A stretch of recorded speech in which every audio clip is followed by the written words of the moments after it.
গোপালের জন্য খিচুড়ি রান্না করছি। দেখো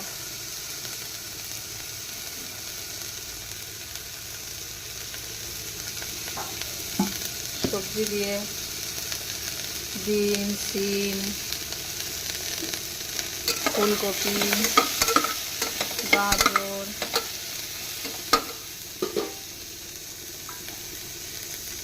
কটা বাঁধাকপি দিয়ে দিলাম। সবজিগুলো হালকা একটু ভেজে নিলাম।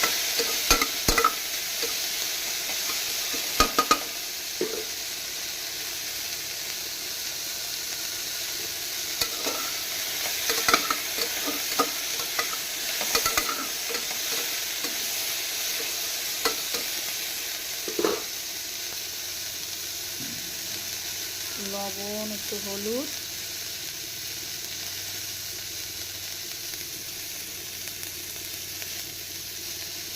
বেশি দেবো না, অল্প অল্প।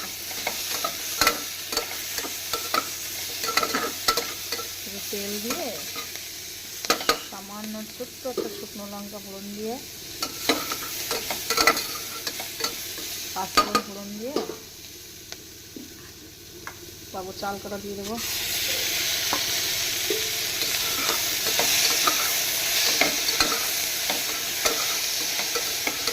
ভালো ভাজা হয়ে গেলে একটু জল দিয়ে দেবো পরিমাণ মতো, যাতে সিদ্ধ হয়ে যায় জল। এইটা খিচুড়ি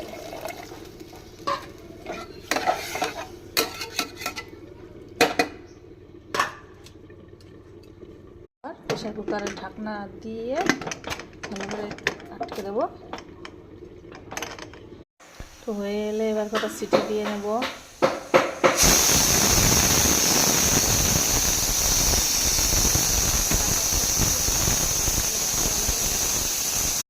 এই যে হয়ে গেছে, নামাবো। এবার প্রেশারটা খুলে দেখি, তো খিচুড়ি হয়ে গেছে।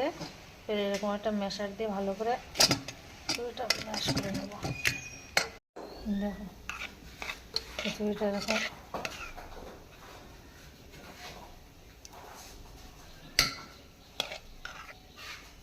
একটা ডিম সিদ্ধ,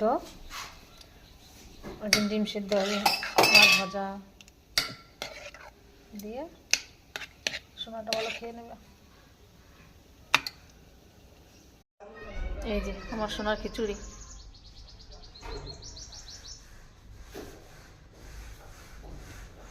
বিভিন্ন রকম সবজি দিয়ে এক এক দিন করা হয়, যেমন পালং শাক। আজ যেমন পালং শাক দেওয়া হয়নি।